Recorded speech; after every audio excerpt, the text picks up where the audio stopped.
Namaste. Good morning, good afternoon, good evening, wherever you may be around the planet, across the world, or across the planet and around the world.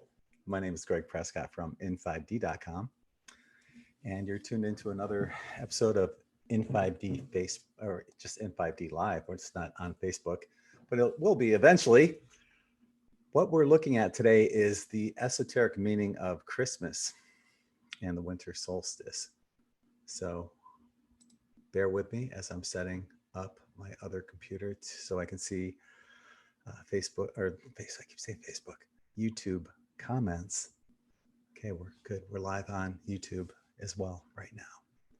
So before I get started, once again, these are shirts that I made on in5d.net on the in5d tie-dye shop, and you can find them there at in5d.net. Let me go to the screen share.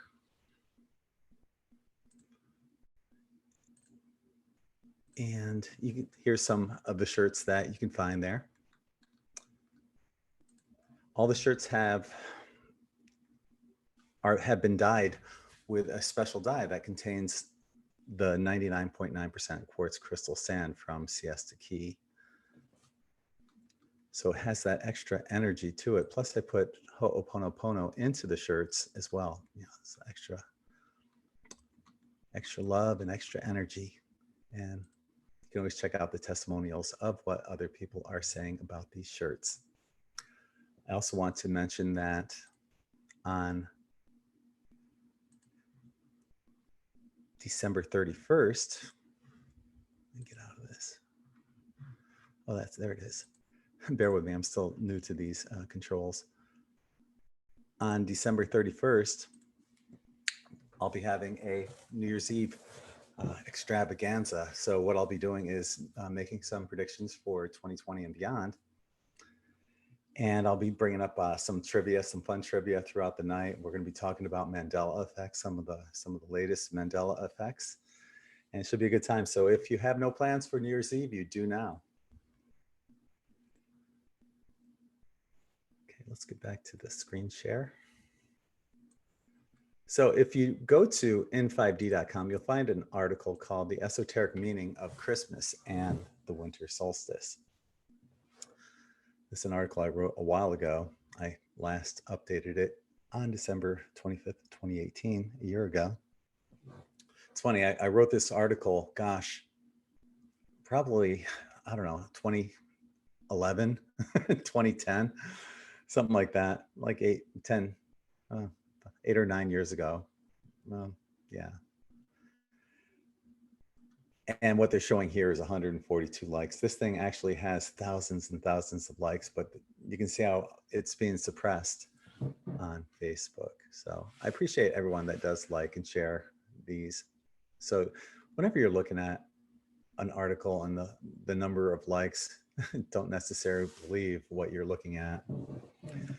Just a quick shout out to everybody that is joining us on YouTube. So hello to Ancient Rose, Elkeem, Beata, TBH Quality, Mary, and Scotty. Namaste. Welcome. Glad you could all join us. Beata's from Warsaw, Poland. You probably know some of my old ancestors, as I am 1/4 Polish. And my daughter and I make mean pierogies. Hello, Paula. So yes, today is the day of this recording is Christmas Eve. I was just talking about the New Year's Eve extravaganza that I'll be hosting. But it is Christmas Eve today, and what an appropriate day to have this topic brought up. So as I mentioned, I wrote this article years ago. You can find out the exact date, probably on the Wayback Machine.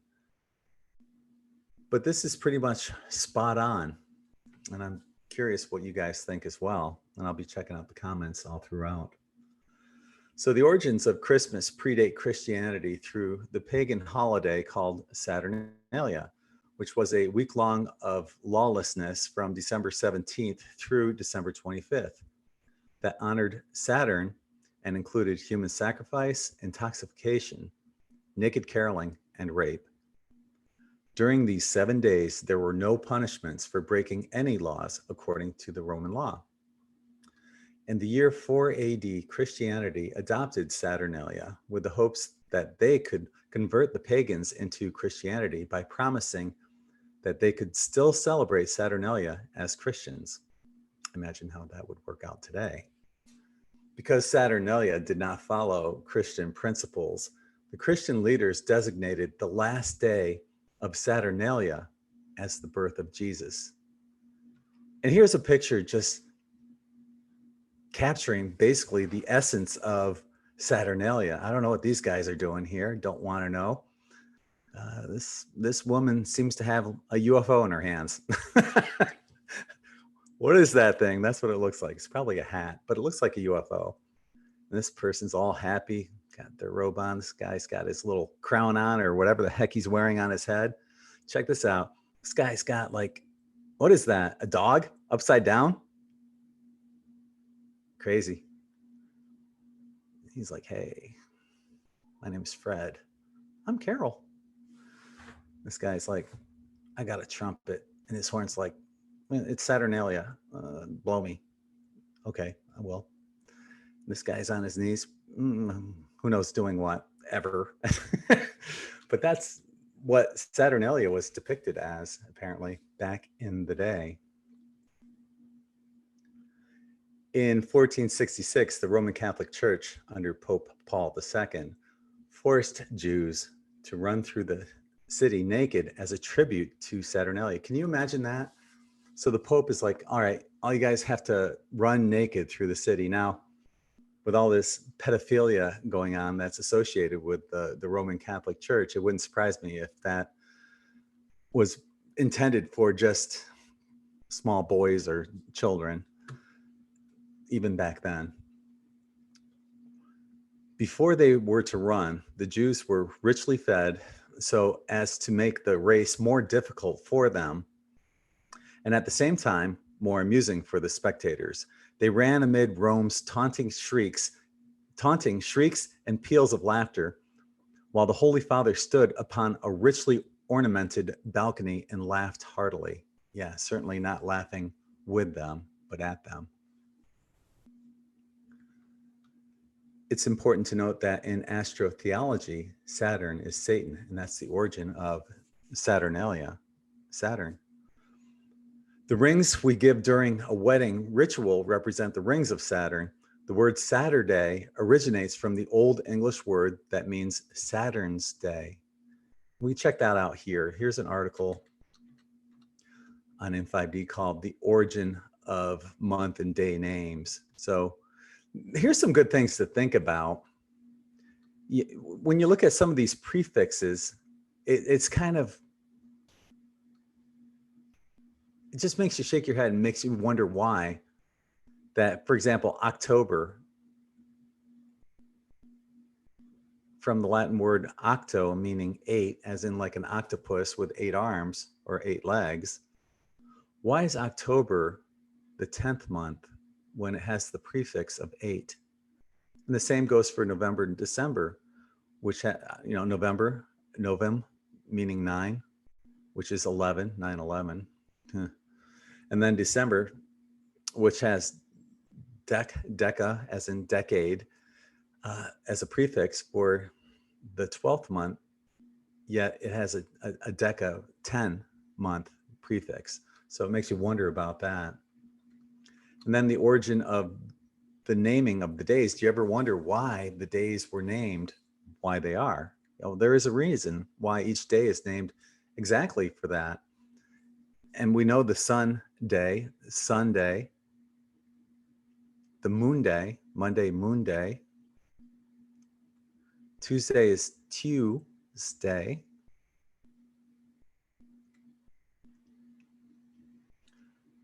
Here's an addendum. Ares, Greek god of wars. Mars is represented on Tuesday. You'll notice that a lot of wars are started on Tuesdays. Wednesday is Woden's day. That's the origin of Wednesday. Thor's day would be Thursday. Freya's day is Friday. And here we are with Saturn Day being Saturday. So those are the origins of the months and days. You can read more about that on this article on In5D. Wow, there goes my dryer. Beep. I don't know if you guys heard that or not. Kind of startled me.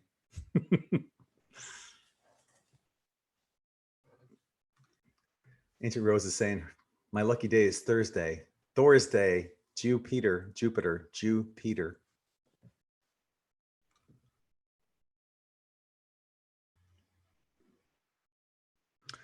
So where we left off was that these people they were richly fed and forced to run in the streets naked to amuse the Pope, Pope Paul II.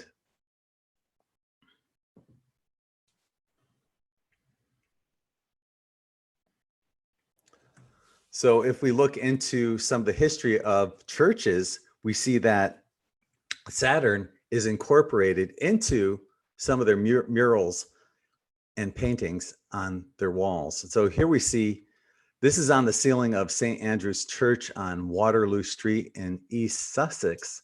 You see right here, Saturn. Why would they put Saturn there?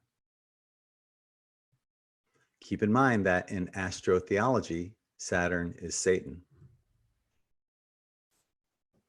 Now I want to talk a little about an interview I did with Jordan Maxwell, and we'll talk a little about him coming up. But I did an interview with Jordan. Actually, I think I had 3 interviews with Jordan Maxwell. But one of my interviews, he kind of hinted at who the Antichrist is. And it's not necessarily a person, but an institution. And now that we've kind of led up to this point, you probably have a good idea of what that institution is that he was hinting at. It's the Roman Catholic Church. And it wouldn't surprise me if that is the Antichrist, because everything they're doing seems to be the exact opposite of what should be done. The Roman Catholic Church has enough net worth to feed, clothe, and shelter every person on this planet. So why is there starvation and homelessness and suffering? If they were to live by the book, the words of the book, none of that would be happening. It just makes you wonder, who are they in it for? One of the world's largest telescopes is in Arizona, I believe. And the acronym is L.U.CIFER, Lucifer. It spells out Lucifer, and it's an acronym for this long. I don't have the meaning of it in front of me, but why would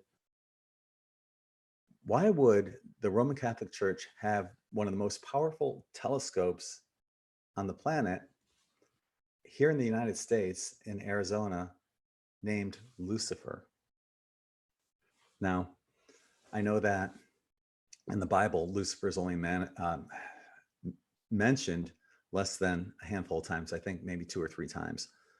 And there's nothing bad in the Bible mentioned about Lucifer. So, a lot of people think, Lucifer is the devil. Well, Lucifer and Satan are 2 different entities. Lucifer, as a matter of fact, some people believe that Venus is Lucifer, the morning star.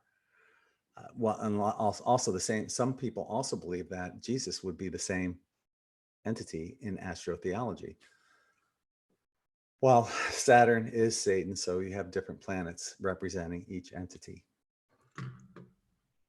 Not that I'm saying I defend or stand behind Lucifer or Satan either. It's just a story as far as I'm concerned. It's astrotheology. It's a story of relating certain planets to our period in time that we exist in right now. So let's go back to the screen share.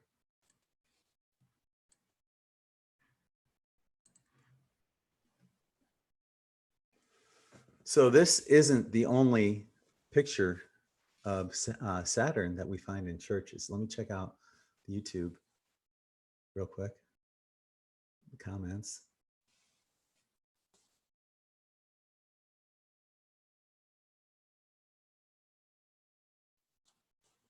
Okay. So moving on, Well, this is interesting too. The inner circle of 12 stars most likely represents the 12 apostles surrounding the sun, which is another astrotheological reference for Jesus Christ being the Son of God. The outer circle contains 9 stars and the crescent eclipse of the moon, Saturn, and a comet that appears to perhaps be diving toward the sun. The 9 stars plus Saturn may represent the 10 planets in our solar system. If Nibiru is counted as one of those stars, the moon represents the divine feminine and the Virgin Mother. Now, here's one from the Cologne Cathedral in Innenstadt, Cologne, Germany. Forgive me if I'm not pronouncing any of this correctly outside of the word Germany, but this clearly shows Saturn on their stained glass window. So here's a blow up of that, of this picture right here. So why would they put Saturn on their stained glass behind all these holy figures? Makes you wonder. So what does this all mean? We know that background of Saturnalia, but what does it all mean? And this is it right here. Each season is reflected by the tilt and spin of the Earth's axis, resulting with the sun being more prominent in the northern hemisphere for half of the year, and in the southern hemisphere for the other half. The winter solstice occurs in winter when the sun has reached its lowest elevation, reflected with the fewest amount of daylight hours and the greatest amount of nighttime hours around December 21st. And with that in mind, I just want to say, hey, every day is getting a little bit longer here in the northern hemisphere from this day forward. Our seasons are reflected by the amount of sun and darkness that we receive. And right now we're in the winter solstice. We've already had the shortest day of the year. Pagans and Christians alike celebrate the holidays on sacred astrological dates, and Christmas is no exception. That particular holiday has been celebrated for much longer than by the ancients, as one of the 4 great festivals that reflect each season through astrology and astronomy. And here's one of the videos you can find on Jordan Maxwell talking about the cult of Saturn. It's a fascinating video. Highly recommend it. And if you want to dig further into it, here's another article on N5D called Saturn, Why Are We Worshipping the Cult of El? And you'll find this Saturn symbolism, which the symbol of Saturn is this cube, all throughout corporate America and the corporate world, all throughout this planet. And just taking a look, it's a very thorough article. I don't have time to cover it right now, but I'm sure I will cover it on a future video. Even within the Kabbalah, you can see that the cube, it's everywhere. And as I mentioned, Jordan was the one that talked about talked about the Roman Catholic Church. Well, he intimated that it is the Antichrist, not specifically a person, but an institution.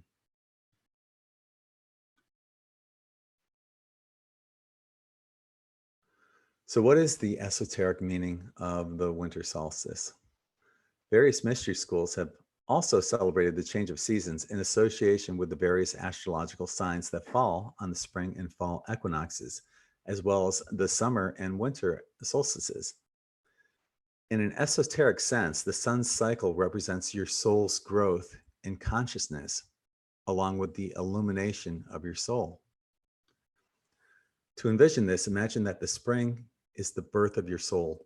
Once you have reached summer, your soul begins its descent from its spiritual home into incarnating to this planet. As the days begin to get shorter, beginning in the summer solstice, the decrease in sunlight represents the veil of forgetfulness, where we do not remember why we came here or what our purpose is. As the days become longer, beginning on the winter solstice, your soul is released from its physical presence and makes its ascension back to its spiritual home with Source. On the Wheel of Life, winter is the season of rest and represents preparation for renewed life, similar to how some animals go into hibernation. It's also known as the time of germination, as spring bears the flowering of plant life that follows the maturation process into summer. Autumn gives us our crops along with new seeds, and we return to winter to complete the full cycle and prepare for renewed life. So you can see how deep this actually gets. Uh, a lot of these, as a matter of fact, every major holiday that we celebrate here in the United States and under Christian laws and Christianity has been preceded by a pagan holiday or celebration. It's not a coincidence that every holiday was co-opted by the Christians. Every pagan holiday was co-opted by the Christians.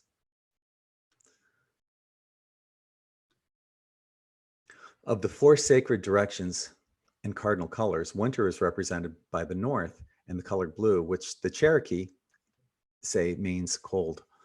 The season teaches us a lot about the process of birth, life, death, and rebirth. Alchemy provides the saying, as above, so below. Think of this along the lines of how we came here and how we leave this vessel. After the sperm fertilizes the egg, we go through the maturation process that is identical to the exact number of days of both the maturation of corn from a seed, along with the gestation period for a woman to give birth to a child. You heard me correct, my little corn seeds, my little kernels of corn.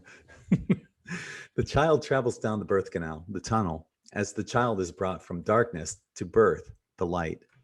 As confirmed through near-death experiences, we follow the same process of going through a tunnel and following the light back to source. In a grander scheme, this cycle is repeated through seasons and our personal lives from birth to death, proving how life is simply a mere fractal of this universe, the cosmos, and ultimately of source. The winter solstice falls under the sign of Capricorn, which represents materialism and ego. So, you think about when we were all children, I want this, I want that, I want this and that from Santa, Satan for Christmas, the whole materialism BS that we all get caught up under. It's been a long time since I've actually celebrated Christmas. What I do though, since my daughter was born, we do make Christmas ornaments every year. It's something her and I have done every year since 1995. She was born in 1994.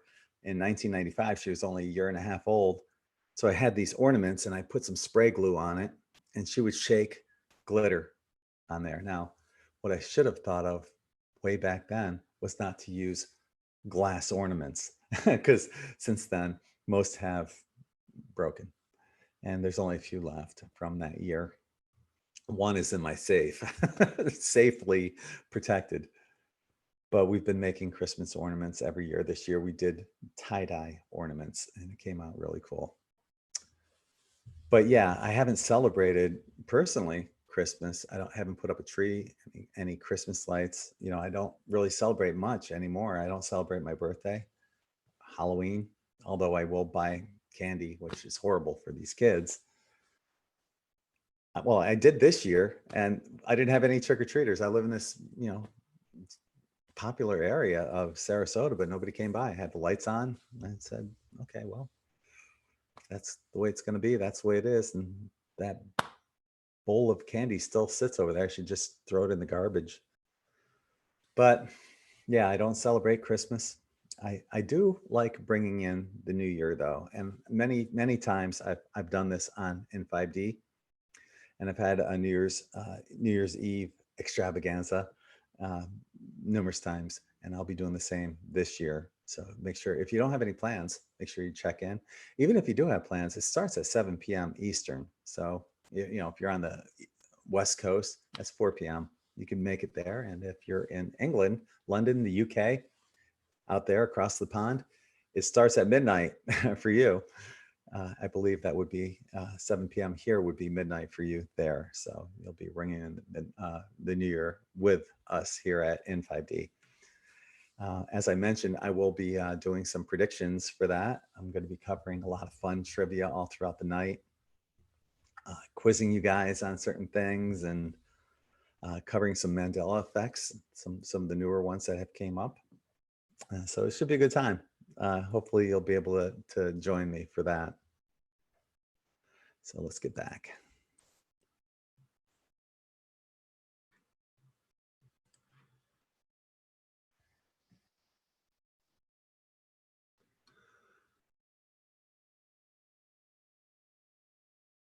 On YouTube, AD is asking, what's your take on Kymatica? I love that movie. Absolutely.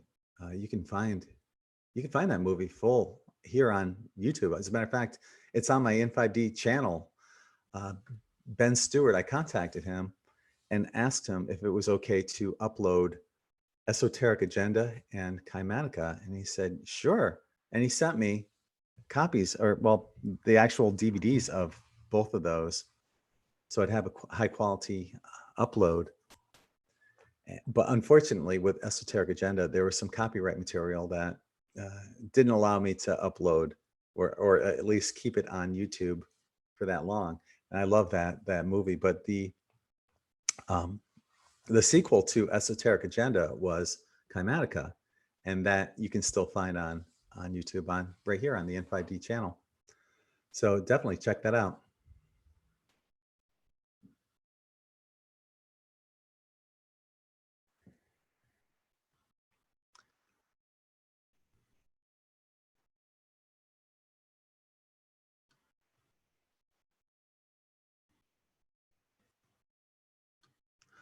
The winter solstice falls under the sign of Capricorn, which represents materialism and ego. And we just covered that. In astrotheology, this is the time when Jesus, the sun, indulges in materialism, Capricorn, after leaving his father's home. It's also the time when Jesus, the sun, dies on the cross, and when the sun remains on the Southern Cross constellation for 3 days, only to be reborn again as the days get longer. Now, excuse me for a second here.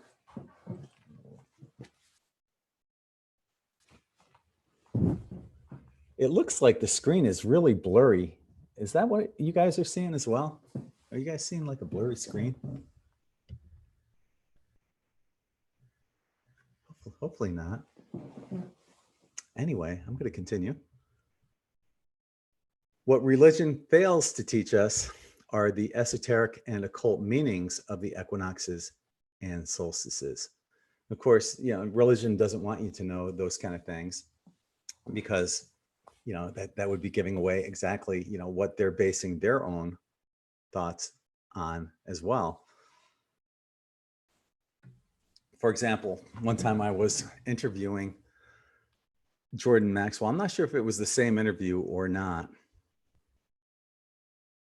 Gosh, like I said, I've interviewed him 3 times, and he's got an amazing take on religion, the origins of it, and why are we here, and there's so much that he is exposing and has exposed all throughout his years. He's put in probably 60 some odd years of studying theology and astrotheology.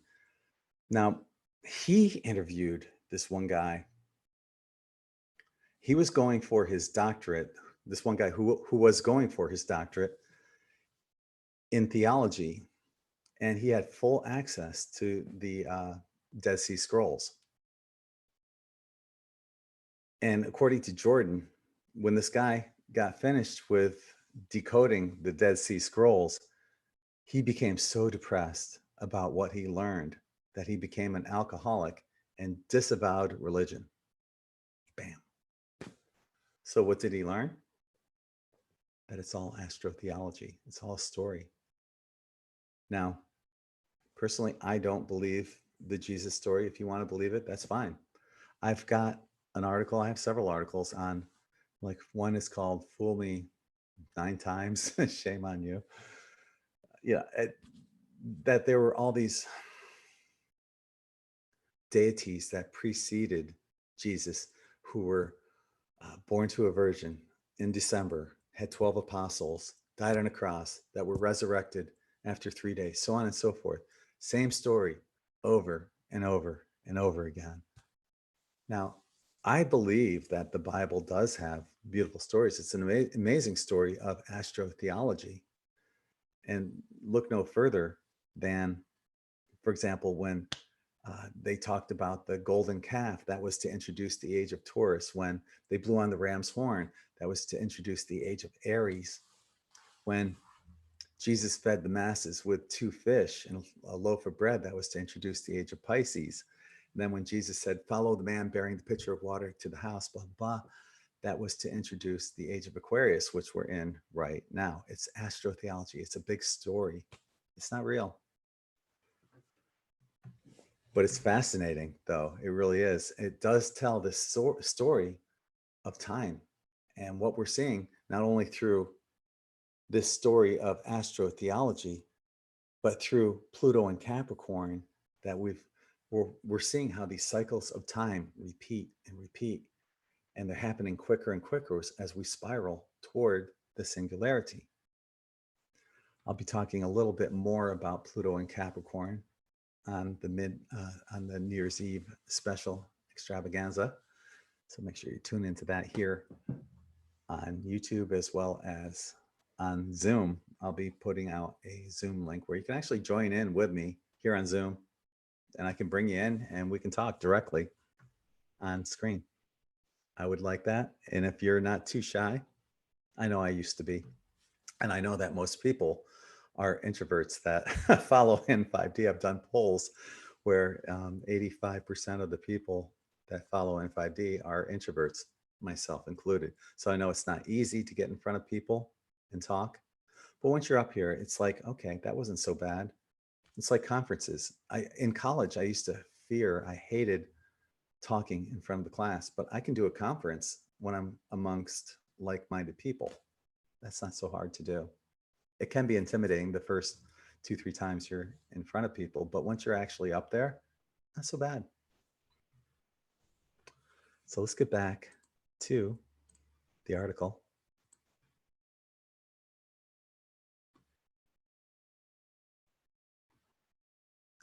Adepts of mystery schools and practitioners of the occult sciences can also attest to the cosmic currents of life force of each season.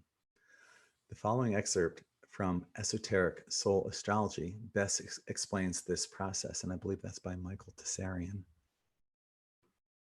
All of nature responds to these currents. It is only the human family that has forgotten, because it can no longer see the inner side of reality.